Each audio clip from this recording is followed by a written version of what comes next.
مجھے بتاؤ تم میرے نبی کے ساتھ کیا کر رہے ہو؟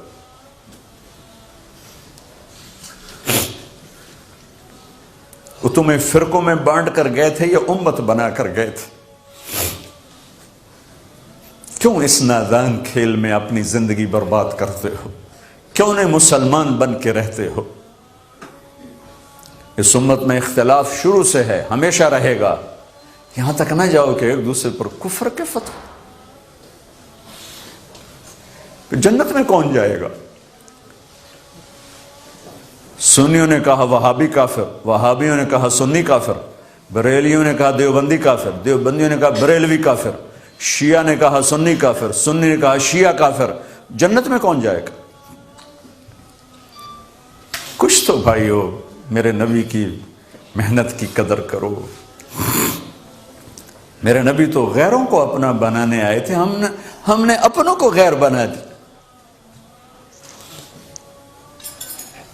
جو نفرت کی آگ وہاں بھڑک رہی ہے، یہاں مت بھڑکاؤ۔ جاؤ میرے دیس میں دیکھو کتنے سر کٹ چکے، کتنے سہاگ اجڑ گئے، کتنی مائیں بے آسرا ہو گئیں، کتنی جوان بیٹیوں کی مانگ ویران ہو گئی۔ کیا اسی کا نام اسلام ہے؟ اسی کا نام عشق رسول ہے؟ اسی کو دین کہتے ہیں؟ ایک دوسرے کی مسجدوں میں نہیں جاتے ہو، ایک دوسرے کے پیچھے نمازیں نہیں پڑھتے ہو، جنت کے ٹھیکیدار بن گئے ہو۔ ایک دفعہ آپ گھر سے باہر تشریف لائے تو صحابہ آپس میں مناظرہ کر رہے تھے، جیسے آج کل مناظرے سنی وہابی شیعہ، سنی بریلوی دیوبندی جو مناظرے چل رہے ہیں، صحابہ آپس میں مناظرے کر رہے ہیں۔ ایک کہتا قرآن یوں کہتا ہے، ایک نے کہا قرآن یوں کہتا ہے، تو آپ کے چہرے کا رنگ غصے سے سرخ ہو گیا۔ ہم نے کہا کیا میں اس لیے آیا ہوں کہ تم ایک دوسرے کے گریبان پکڑ لو اور تم ایک دوسرے کے گلے کاٹنے لگ جاؤ اور ایک دوسرے کو کافر ٹھہرانے لگ جاؤ؟ کیا میں اس لیے آیا ہوں؟ میرے نبی تو عبداللہ بن ابی کا جنازہ پڑھانے کھڑے ہو گئے تھے، جس کا کفر ابو جہل سے بھی بڑا ہے۔ ابو جہل اوپر کی دوزخ میں ہے، عبداللہ بن ابی سب سے نیچے کی دوزخ میں ہے۔ ان کے بیٹے آئے، یا رسول اللہ میرا باپ مر گیا ہے، اپنا کرتا دے دیں گے، میں اس کو کفن دے دوں؟ آپ نے کہا لے لو۔ کرتا اتار کے دے دیا۔ آپ کہتے بدبخت منافق، دفع ہو جا، دے دیا۔ کہ یا رسول اللہ آپ جنازہ پڑھائیں گے؟ کہاں پڑھاؤں گا۔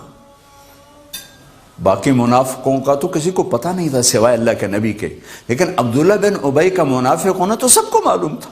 آپ جنازے کے لیے عمر سامنے آ گئے، یا رسول اللہ یہ کون ہے؟ کہ مجھے پتہ ہے کون ہے، تو آپ اس کا جنازہ کیوں پڑھا رہے؟ کہ شاید اللہ معاف کر دے۔ کہ عمر پیچھے ہٹ جا، مجھے پتہ ہے یہ کو، میرے اللہ نے کہا ہے تو ان کے لیے دعا کر یا نہ کر، میں معاف نہیں کروں گا، میں کرتا ہوں شاید اللہ معاف کر دے۔ پھر فرمایا کہ میرے اللہ نے کہا اگر تو 70 دفعہ بھی ان کے لیے دعا کر تو میں معاف نہیں کروں گا۔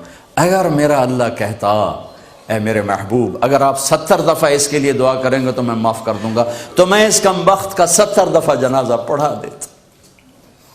مجھے بتاؤ تم کہاں سے یہ دین لے کر آئے ہو جس میں تم فرقوں میں بٹ گئے ہو، نفرتوں کی آگ تم نے لگا دی ہے؟ یہ کہاں سے اسلام آیا ہے؟ میں تمہیں اللہ اس کے رسول کا واسطہ دیتا ہوں، امت بن کے رہو، مسلم بن کے رہو، کوئی گنجائش نہیں، اپنے عقیدے پر پکے رہو، دوسرے کے لیے گنجائش رکھو۔